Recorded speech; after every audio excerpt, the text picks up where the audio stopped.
Good evening all of you. कैसे हैं आप सभी? मैं माधुरी वेलकम करती हूँ आप सभी का एमडीलो क्लासेस में। आज हम चैप्टर 6 स्टार्ट करने वाले हैं बीएनएस का। इससे पहले हमने चैप्टर 1 से चैप्टर 5 एंड सेक्शन 1 से 99 कवर कर लिया है। बीएनएस की पूरी प्लेलिस्ट एमडीलो क्लासेस पे अवेलेबल है। जब आप होम पेज ओपन करोगे वहां पे प्लेलिस्ट का ऑप्शन आता है, तब आप वहां से सारी बीएनएस की सीरीज वहां से देख सकते हो। उसके अलावा जो बीएनएस के एमसीक्यूज है वो भी 15 तारीख से स्टार्ट होने वाले हैं, लेकिन वो वही स्टूडेंट ले पाएंगे जो एमडीलो क्लासेस के मेंबर है। तो फटाफट मेंबरशिप ज्वाइन कर लो। ओनली 59 रुपीज की है, जिसमें आप बीएनएस के एमसीक्यू सेक्शन 1 से लेके ले पाओगे। चलिए स्टार्ट करते हैं। आज हमारा सबसे इंपॉर्टेंट सेक्शन है बीएनएस का। देखो, बीएनएस में सबसे इंपॉर्टेंट सेक्शंस होते हैं murder, culpable homicide and rape. बाकी सेक्शंस इंपॉर्टेंट होते हैं, लेकिन ये सबसे हाईएस्ट लेवल के इंपॉर्टेंट होते हैं, क्योंकि कब कल्पेबल होमिसाइड लगता है, कब मर्डर लगता है, ये सारी चीजें मैं आपको एकदम शॉर्ट में बताने वाली हूँ। आज हम एक ही सेक्शन कवर करेंगे जो कि कल्पेबल होमिसाइड के बारे में बात करते हैं। देखो, कल्पेबल होमिसाइड में ऐसे एक्सप्लेनेशन भी दे रखे हैं जो हमें बताता है कि अगर ऐसा कोई काम होता है तो उस पे आपराधिक मानववध न लग के हत्या का सेक्शन लगेगा। चलिए स्टार्ट करते हैं। चैप्टर 6 डील करता है मानव शरीर पर प्रभाव डालने वाले अपराधों के विषय में, कि of offences affecting the human body. देखो, सेक्शन कहता है 100 आपराधिक मानववध या कल्पेबल होमिसाइड। अब आप क्या कर रहे हो? आपराधिक तरीके से किसी मानव का वध कर रहे हो। देखो, आपराधिक मानववध और मर्डर में एक मेजर जो डिफरेंस होता है वो होता है कार्य का। मतलब दोनों में पर्सन तो मर रहा है, लेकिन कब मर्डर लगता है, कब कल्पेबल होमिसाइड लगता है। ध्यान से बात सुनना, बहुत इंपॉर्टेंट बता रही हूँ कि कल्पेबल होमिसाइड में जब कोई पर्सन मरता है तो उसमें पॉसिबिलिटी ये होती है कि उस काम से कोई मर भी सकता है, कोई बच भी सकता है। मतलब पर्सन ऐसा काम कर रहा है जिसमें इंसान मर भी सकता है और बच भी सकता है। अगर 1% भी आपको लगता है कि यस चांस है बचने के, तब जाएगा कल्पेबल होमिसाइड में। लेकिन मर्डर में क्या होता है, 100% ये चांसेस होते हैं कि उसमें मरेगा ही मरेगा। जैसे एक एग्जांपल से बताती हूँ कि मैं क्या कर रही हूँ, सामने खड़ी होकर एक पर्सन को पिस्टल से शूट कर रही हूँ। मेरे सामने पर्सन खड़ा है और मैं उसको पिस्टल से शूट कर रही हूँ। तो अब आप बताइए कि पॉसिबिलिटी है या नहीं है? 100% पॉसिबिलिटी है मरने की या 99% मरने की है? देखो, अब मैं सामने खड़े पर्सन पे शूट कर रही हूँ तो 100% पॉसिबिलिटी है कि इंसान मरेगा ही मरेगा। लेकिन अगर कोई पर्सन झाड़ियों के पीछे खड़ा है तब मैं उस पे शूट कर रही हूँ, तो झाड़ियों के पीछे मेरे को एग्जैक्ट नहीं पता कि पर्सन कहाँ खड़ा है, तब मैं उसके ऊपर शूट कर रही हूँ। तो यहाँ पर चांसेस हैं कि यस वो पर्सन बच भी सकता है। तो जब भी आपका माइंड ये कहे कि यस 1% भी चांस है बचने का, लेकिन फिर भी वो इंसान मरता है, तो कल्पेबल होमिसाइड। और 100% एक्ट ऐसे किया है कि इंसान मरेगा ही मरेगा, तो किस में जाएगा? मर्डर में जाएगा। तो आइए स्टार्ट करते हैं। सबसे पहले आपराधिक मानववध। देखो, कल्पेबल होमिसाइड में सारे के सारे की पॉइंट्स हमारे लिए वेरी इंपॉर्टेंट। क्या कहा? जो कोई नंबर 1 मृत्यु कारित करने के आशय से, क्या कहा? इंटेंशन क्या है? डेथ करने का है। दूसरा, या ऐसी शारीरिक क्षति कारित करने के आशय से। पहला आशय क्या है? या तो किसी पर्सन को मारने का इंटेंशन है, या किसी पर्सन का शारीरिक क्षति करने का इंटेंशन है, जिससे मृत्यु कारित हो जाना संभाव्य हो, जिससे पॉसिबिलिटी है कि उस इंसान की डेथ हो सकती है। या नंबर 3, यह ज्ञान रखते हुए कि यह संभाव्य है कि वह उस कार्य से मृत्यु कारित कर दे। अब उसको ये नॉलेज है कि जो वो काम कर रहा है उससे उस पर्सन की मृत्यु कारित कर दे। नंबर 4, कोई कार्य करके, अंडरलाइन करो क्या कह रहा है, कोई ऐसा कार्य करके मृत्यु कारित कर देता है तो वह आपराधिक मानववध का अपराध करता है। तो पहला इलस्ट्रेशन, पहला की पॉइंट्स मृत्यु करने के आशय से, दूसरा की पॉइंट शारीरिक क्षति करने के आशय से, तीसरा यह नॉलेज रखते हुए कोई कार्य करता है जिससे इंसान की मृत्यु होती है तो वह आपराधिक मानववध करता है, ऐसा कहा जाता है। तो आपराधिक मानववध में क्या होता है, इंटेंशन आपका डेथ करने का हो सकता है, इंटेंशन आपका बॉडीली इंजरी करने का हो सकता है, इंटेंशन आपके पास नॉलेज हो सकती है कि उस काम से कोई पर्सन मर भी सकता है, तो वो इंसान क्या करता है, कल्पेबल होमिसाइड करता है। इंग्लिश में रीड करते हैं, whoever causes death by doing an act with the intention of causing death। अब इंटेंशन क्या है, causing death करने का, और with the intention of causing such bodily injury करने का, शारीरिक क्षति करने का, as is likely to cause death, और विद द नॉलेज, तीसरा की पॉइंट हमारा क्या है, with the knowledge that he is likely by such act to cause death commits the offence of culpable homicide. तो जब ऐसा कोई अपराध किया जाता है तो वो कल्पेबल होमिसाइड में काउंट होता है। तो ये चारों पॉइंट्स याद रखने हैं। जब आप मर्डर का सेक्शन पढ़ोगे तो मर्डर में हमें कोई कार्य न देकर कहा है कि वह कार्य करके, कल्पेबल होमिसाइड में कहता है कोई कार्य करके, मर्डर में कहता है वह कार्य करके। तो यहाँ पर आपको ये चीजें याद रखनी है। देखो अब क्या हुआ, मर्डर और कल्पेबल होमिसाइड। अब यहाँ पर आप कहोगे कि मैडम यहाँ पर भी तो डेथ करने का इंटेंशन है, तो मर्डर क्यों नहीं लग रहा।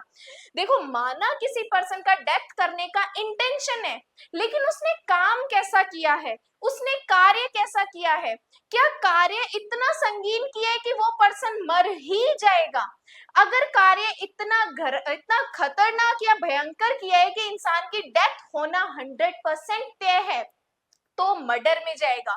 लेकिन आप कोई ऐसा कार्य कर रहे हो जिससे इंसान बच भी सकता है, फिर भी वो इंसान मरता है, तो कल्पेबल होमिसाइड में जाएगा। तो ये डेफिनेशन हमारे लिए वेरी वेरी वेरी इंपॉर्टेंट है। उसके बाद बात करते हैं हम आगे। देखो इलस्ट्रेशन दिए हुए हैं। अब ये इलस्ट्रेशन जो मैं आपको दिखा रही हूँ, यहाँ पर मैं आपको पहले इस इलस्ट्रेशन को पढ़ते हैं, उसके बाद इसी इलस्ट्रेशन को मैं थोड़ा आगे और वाइड तरीके से आपको बताऊंगी, तो आपको क्लियर हो जाएगा कल्पेबल होमिसाइड या मर्डर। देखो यहाँ पर एक इंसान है जो कि गड्ढे में गिरा हुआ है, दिख रहा है क्लियर। क्या कहा, एक गड्ढे पर लकड़ियां और घास इस आशय से बिछाता है कि तद द्वारा मृत्यु कारित करे। अब मैं एक गड्ढा खोद रही हूँ, किसी एक्स पर्सन को मारने के लिए गड्ढा खोद के, और क्या कर रही हूँ, उस पे घास और लकड़ियां बिछा दी। किस लिए बिछाती हूँ, ताकि मैं इस एक्स पर्सन की डेथ कर सकूं। या ये ज्ञान रखते हुए बिछाता है कि संभाव्य है कि तद द्वारा मृत्यु कारित कर दे। जेड यह विश्वास करते हुए कि वह भूमि सुदृढ़ है, मतलब अगर कोई पर्सन, मैंने गड्ढा खोदा, उसके ऊपर लकड़ियां बिछा दी, घास बिछा दी, तो वो गड्ढा दिख नहीं रहा, वो पर्सन देख रहा है कि यस ये नॉर्मल ही रोड है, तो वो वहां से चलता है, उस पर चलता है और उसमें गिर पड़ता है और मारा जाता है। ए ने आपराधिक मानववध का अपराध किया है। अब यहाँ पर कल्पेबल होमिसाइड क्यों लग रहा है, देखो मैंने एक गड्ढा खोदा, गड्ढे के अंदर ताकि कोई इंसान गिरे और मर जाए।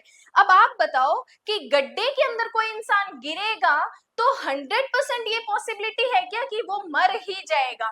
नहीं, गड्ढे में गिरने से इंसान बच भी सकता है, माना उसका हाथ पैर टूट जाए, लेकिन पॉसिबिलिटी है बचने की, 1% चांस है। लेकिन अगर यही गड्ढा मैं खोदूं और इसमें तलवारें बिछा दूं, तलवारें ऐसे नोक पे बहुत सारी बिछा दूं, और उसके बाद वो इंसान गिरता है उस गड्ढे में, तो तलवारें उसके आर पार होंगी होंगी। अब यहाँ पर तलवारें जैसे ही मैंने बिछाई और बंदा गड्ढे में गिरता है, तो अब 100% चांसेस है कि वो मरेगा ही मरेगा। तो पहले वाले में नॉर्मल गड्ढा खोदा, उसमें चांसेस है मर भी सकता है और नहीं भी।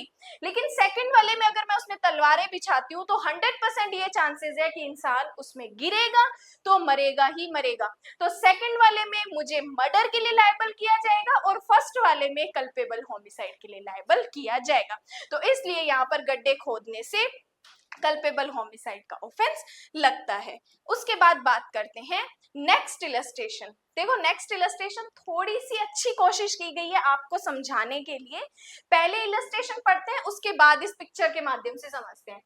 क्या कहा, ए यह जानता है कि जेड एक झाड़ी के पीछे है, बी यह नहीं जानता, जेड की मृत्यु करने के आशय से यह संभाव्य जानते हुए कि उससे जेड की मृत्यु कारित होना संभाव्य है, बी को उस झाड़ी पर गोली चलाने के लिए ए उत्प्रेरित करता है, बी गोली चलाता है और जेड को मार डालता है।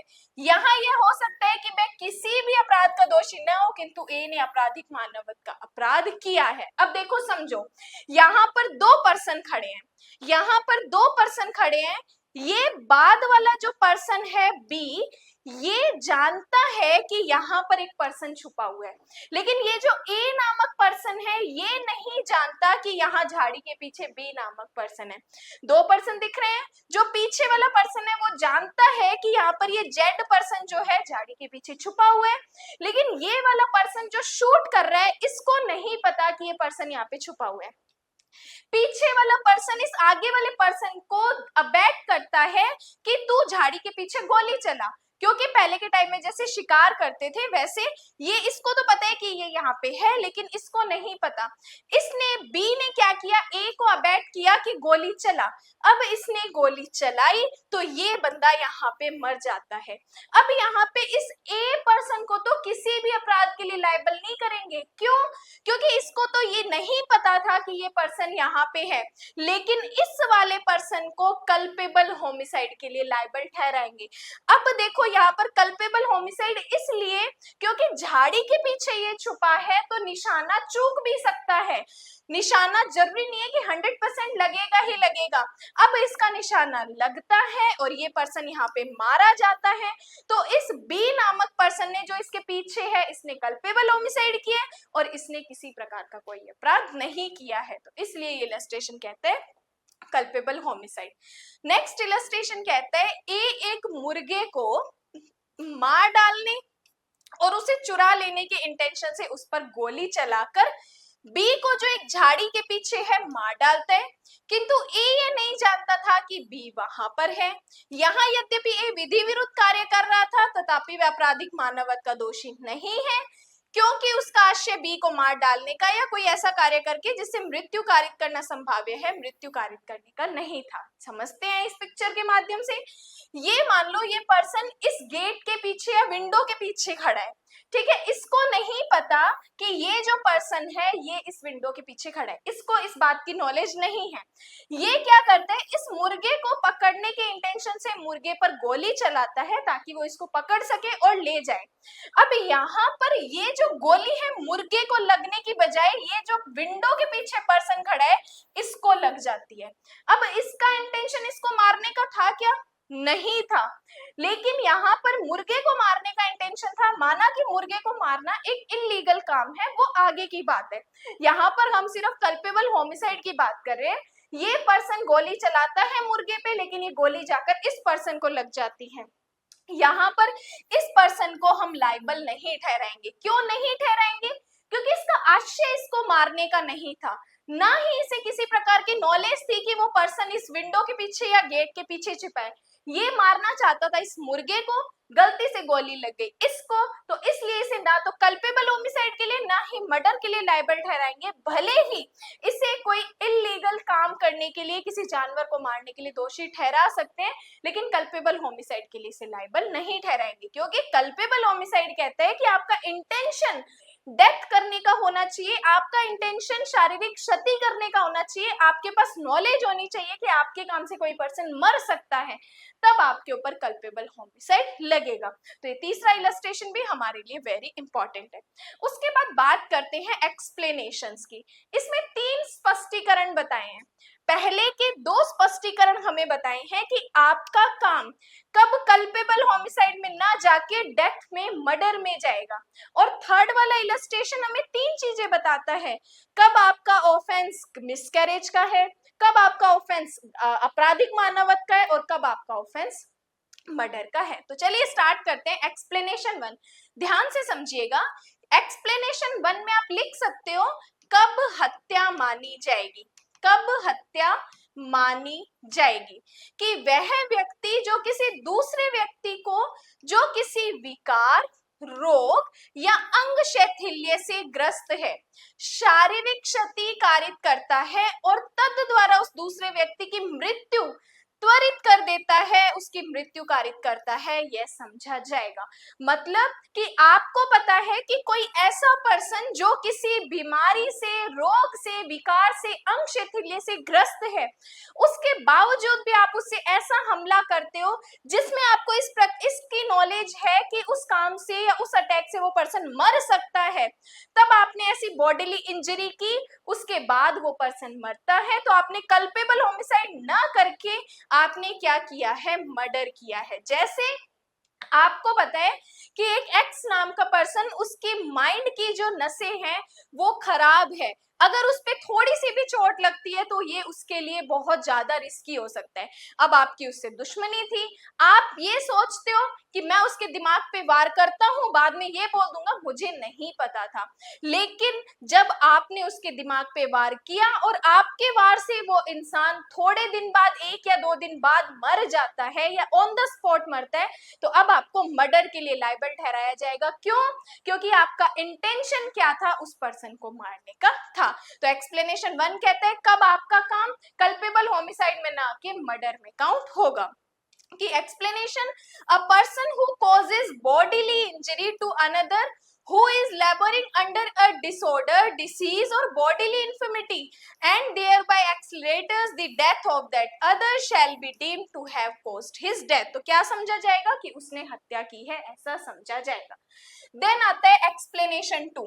एक्सप्लेनेशन 2 कहता है कि जब आपसे किसी पर्सन को ऐसे हर्ट होता है, ऐसी शारीरिक क्षति होती है जिसमें आपके पास टाइम है कि आप उस पर्सन की लाइफ को बचा सकते हो, फिर भी आप उसकी लाइफ को नहीं बचाते और वो बंदा मर जाता है, तो आपने मर्डर किया है। जैसे कि मान लो आप रोड से जा रहे थे और आपने रोड से जाते हुए किसी पर्सन को इतनी जोर से टक्कर मारी और आप पीछे से रुकते भी नहीं हो, जबकि आपको ये दिख रहा है कि मैंने किसी पर्सन का एक्सीडेंट कर दिया है, उसके बावजूद भी आप नहीं रुकते हो।